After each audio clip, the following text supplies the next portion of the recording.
Hello and welcome to another edition of My Firsts in Sparx Enterprise Architect. In this episode, we're going to talk about My First Workspace. And you can get to Workspaces by going to select Help from your Start tab here. You're going to get to the Help Center. From there, you're going to go to Application Desktop in your navigation, customize the desktop, and you're going to see a selection for Workspaces. And so we're going to talk about this today and set up your first workspace if you haven't done that already. So we created a project called Workspace Layout. You create your own for training yourself. And in it, we created a package here called Workspace Tests and then Work Area as our first diagram. And in here, we're in the default Sparx layout where you've got browser on the left, properties in the upper right, and notes. And that's pretty much it, what you see here. Down at the bottom, we have the ability to look at metadata, create date, modify date, and the size and shape of particular diagrams, elements.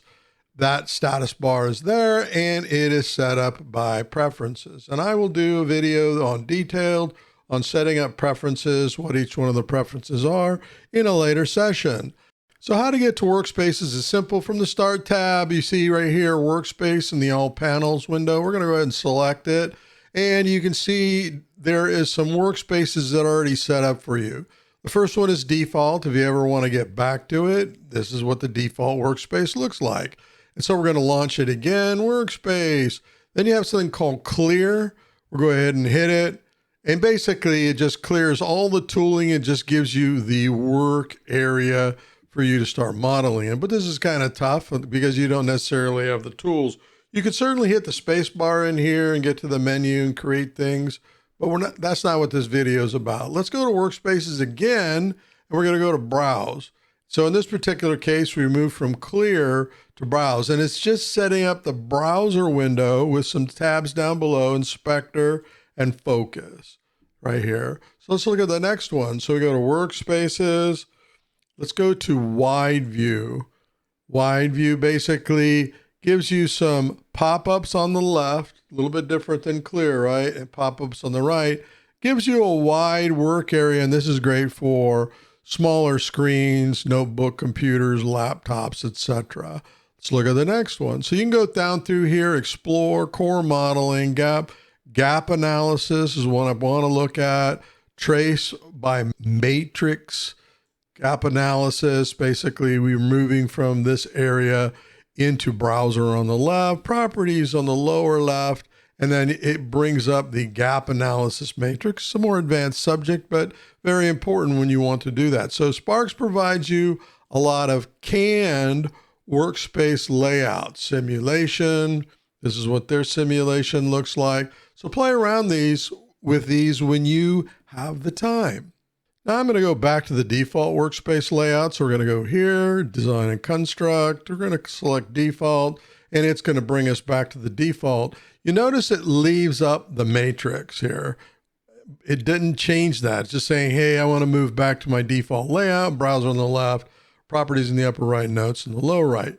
So we're just going to go ahead and close that. The same thing would happen if you had Specification Manager in or other tooling in your work area right here, right? So we're in the default workspace layout. I want tooling. So again, in a diagram, you can hit the space bar and you can bring this up and get very interesting things, bring in a class element and so on. But that's not as productive, and that's not what I teach or share when we're doing this. If we go back to Start, we go to Design, we have something called Toolbox. Now it's over on the right side of the browser. I don't like that, so we're going to make some changes. Now, one thing to understand here about Sparx and the notion of windows is that these are all detachable. You can move these windows anywhere you want. Properties, notes. You can move these windows anywhere you want. You can size and shape them and have them float over your work area any way you want. All right. So once you understand that, you can place them anywhere you want. So we're going to grab the header here, hold down the left mouse button, and you'll notice these icons pop up here, right? These placeholders. So what I'm going to do is close these. And you go, oops, I lost all of those. No, you didn't. You can always get back to them. But you notice these placement indicators here? You can put them. So if this is the middle, right? I can put it above the work area. Let's go ahead and do that. So now browser is sitting here. I'm going to grab it again, grab it by the header. I want to put it to the left. I want to size it any way you want, right? I want to put it to the right. So here on the right of the work area, anywhere you want, right? You can grab even the tabs down below and say, I want the inspector to be on the left with browser on the right. So you can break these up and place them anywhere that you want within your tooling. Let's get back to our default. So we're going to go Workspaces, default. Look at that. It's going to arrange everything back to the default workspace layout. And I want to get this class element out. I'm going to hit Alt-G, find it in the browser, and then delete. All right, because I want a nice clean workspace area here, a diagram. Right, now I want to create a different layout because this is not necessarily productive for me. So I'm going to go to Design Properties and going to bring up Toolbox again. And I want to move Toolbox to the left of the browser. So I let go of the mouse, drag and drop, and there we go. We got Toolbox there. Now these little pins up here, if I select it, I can hide it. So now it simply becomes a pop-up if I mouse over the tool. All right. Now I don't want to do that. I want to unpin it. You can see right here. And I want it popped out permanently, right? Now I don't like the browser on the left. Now most users keep the browser on the left because that's how we all learn navigation. We go to a website, we go to tooling that we would be using in the 90s. Your navigation was on the left. Now, if you go into development tools like Visual Studio and other IDEs, your navigation through your namespaces is on the right. And I like it on the right. So we're going to move it to the right of the work area, right? Now I'm going to put it here. You'll notice the browser is now to the left of properties and to the left of notes. And I like to take properties and put it down below this window. So now I have properties that are here, but notes is still over to the right. Now I could move notes here and put notes to the left of browser and properties, these two windows here as a group, but I like to have notes down in the lower right. So I just drag the mouse over, see the center indicator, let go, and now I've got properties and notes, right? Now I like to have notes to the left of the properties tab. So I'm going to drag and drop this over, and there we go. All right, so now this is a work area with Toolbox permanently out and available on the left, so I can do actual modeling. And I have browser over on the right. We just add a class element to this diagram, this namespace, and this is the first way that I start working out, and I want to save this. So let's go ahead and create our first custom workspace layout. So we're in the Start tab, all windows, Workspaces. Now you'll notice Workspaces brings up the tool, and I can get to My Workspaces. We're not going to talk about My Ribbon Sets. We're going to talk about My Workspaces. So that's one way to do it. The other way, you go to Workspaces, you actually go directly to My Workspaces. Brings up the same dialog box. Now you can see I have several customs that are already here. What we're going to do is create a new one. So I'm going to hit Create New, and then I'm going to give it a name. And I want to call this one My Default Workspace. Let's see, do I want to call it My Default Layout? Yeah, that's probably what I want to call it. I'm going to leave include active custom views. So that'd be if I had the gap analysis up, or I had specification, or I had find, it would also save those, right? And I'll show you that in just a moment. So we're going to hit save now. And then what I'm going to do is delete this. I have nothing going on here. And if I go to the quick access up here, I now see my default layout. What I'm going to do is I'm going to go to one of Sparx. Let's go to schema design, just to mess things up. So this is their schema design workspace layout. It has the schema composer tool already populated and ready to go. Let's go to my default. So a couple of ways I can go into workspaces here and I'll see it right here, my default layout.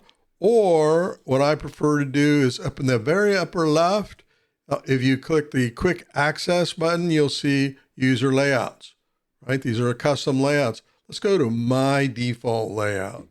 And so now you see the layout we had. And again, you notice I still had Schema Composer up, right? And I did that on purpose to show you that it will not disturb necessarily your work area. You can have anything up. If I go here, I have my class diagram up, and I go here, and I go to browse. Let's just do browse. You'll see it doesn't disturb your work area. We're going to go here. We're going to go to my workspace layout, and it doesn't disturb your work area. So if you have tooling or anything up that's already, it will stay there. And to prove that point, what we're going to do is we're going to go to Workspaces. We're going to go to My Workspaces, and we're going to delete this layout we just created. So the way to do that is just right click on here. And of course you can copy as new or delete. And there's always the help button there, but we're going to hit delete. Are you sure it's going to be gone? And now it's disappeared from here, right? Let's go ahead and close this right now. And to prove a point, what I'm going to do is I'm going to bring up the search capability. So now I have the search window here, and I want to leave this work area diagram up. I'm going to just drag and drop it to the right of this to prove a point. All right. So what we're going to do is we're going to go to Workspaces. We're going to go to My Workspaces, and we're going to create new. And again, we're going to call this my default layout, and we're going to include active custom views, right? So go ahead and save it. All right, there we go. I'm going to go ahead and close the search engine there, and I'm going to leave my diagram up here. Let's focus away. Let's go to trace by matrix. Right, it brings up the relationship matrix in here. Now let's switch back to our custom my default layout, and look at that. It loads it just the way that I wanted. It brings up automatically the find in project, the search engine. It also didn't disturb the relationship matrix view that we had here, although we don't need that, and or our work diagram that's in our work area. Now let's add some other tooling here. So there's a couple of ways you can do that. You can go into design properties and bring this up. I want to add in timelines. You can do that from here. So we're going to add in timelines. It pops up in the middle for me. I'm going to drag and drop this, and I like to have timelines inside this upper window. So you see I'm dragging and dropping it right on the center, right? And it's over to the right of inspector, which is what I want. And there we go. So we can look for other tooling that we want to use for our default layout. I'm not going to choose anything from here. Instead, what we're going to do is we're going to go through the tabs and bring up the tool. So in the design tab, you have the toolbox. We already have it up.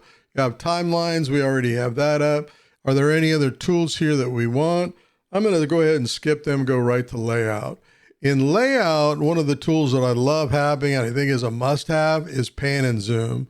So when I select it, it's popping up for me in the lower right. It could pop up anywhere for you. Dragging and dropping it out into the middle here. I like to have pan and zoom also in the upper right.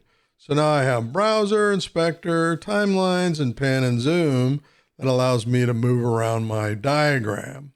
Now you can hunt and peck through the tabs up here and go to the tooling that you want. Or if you've got the find command up here, capabilities, we're going to type in script, and you can find tooling this way. One of the things I like to have is the script library out because I'm a developer and I develop my own scripts. Now it pops down in the lower bottom underneath everything, the work area and these two window areas. I'm going to hold down the left mouse button, drag and drop this, and I like to have it in the lower right. We're going to center it, and now I have scripting. So I've got notes, properties, and scripting. And there's so much more we can do, but let's go ahead and save this new default layout. Now make sure you're on the tab that you want presented when the workspace layout is loaded. All right. So I got everything set, browser, I have my other tabs. I've got all of this. I don't have anything changed over on the left. I could certainly add windows here, but I like having the full toolbox open. And I'm going to close, find the search engine, find in project. And I really don't need this diagram up. I'm going to close it. So this is my new default work layout. So we're going to go back to the start tab. We're going to go to workspaces. We're going to go to my workspaces, and we're going to delete this my default layout because we want to replace it, right? I don't want to copy as new. Certainly don't want to apply because it would mess everything up. I have to start over. I'm going to hit delete. All right. So it's gone. I'm going to create new because I want to use that name. All right. So my default layout, include active. I like that. Keep that up. You can certainly check that off. That's not a problem. In case you had other active custom views up, oh, I don't want to save those. Just uncheck that box. Even if they're up in the work area, they won't be saved. Let's go ahead and hit save. Right. So now let's go off focus here. We're going to go to workspaces. Let's just go off focus, database modeling. Database modeling comes up. We get this up. That's up here. It's already popped up. We're going to go now here. We're going to go to my default layout. And I think y'all know what's going to happen now. So now I have my default work layout. Database builder was still left up. Let's go ahead and close it. Just wanted to prove a point. And you can see we've got all our tabs that we want and everything is fine. So we can load a particular diagram. We can now go to pan and zoom. We can make it bigger to focus that fit into the work area, depending on how many elements you have in here. Lots of things we can do. We can go to scripting. We can run our own script automation. And of course, there's a lot of canned scripts here, but that's not what this video is about, right? So there we go. We now have, we're not going to save this. Just going to hit no. You have now created your own default layout, your first custom layout, regardless of what you call it, right? And I'm going to go back to my common here layout, and you can see these are the tools I like to have. Traceability, I'm not sure if that was one I brought up in my default, but add anything you want, place it where you want, set it to the tabs that you want set each time you're loading it. And now what you can do is create different views for different types of work that you're doing, and you can work more productively as you're modeling in Sparx Enterprise Architect. I hope this video was helpful for you. Please let me know if you've got any questions or concerns. Post them down in the comments and down below, and we'll try to get back to you as soon as we can. I do a lot of modeling in different areas of project delivery, from ideation, elicitation, scope analysis, specification, design, down to code development, to database implementations. And so when I'm in a particular view, like for instance, let's drill down into requirements. Let's go to business requirements. Let's go to a specification view for business requirements. Now I'm in my common layout. This is not necessarily productive. Sure, I can do a lot of things, pop notes up on the left, look at particular relevance and relationships and understand or analyze what's taking place between the realization connections within particular models. But that's not productive for me when I'm in this particular perspective or work area. So I've created an analysis workspace layout that makes this model work area much more productive. Puts inspector up here so I can drill down into specific elements, timelines. If I'm in a collaboration session during a conference call or whatever with other stakeholders, we can actually view our progression in real time. Properties, I can take notes on any area. So if I jump down onto a particular requirement, I can see what's taking place in the requirement. If I'm looking at a particular application, what that application is, traceability, what its relevance and relationships are with other elements, and so much more. And look how productive this area is versus maybe a default layout or my own common layout. It's just not as productive. So I hope this video is helpful for you. And again, leave comments down below. All right. Really want some feedback. Appreciate the emails we're getting and all the support. I really appreciate it. So until that next episode, happy modeling.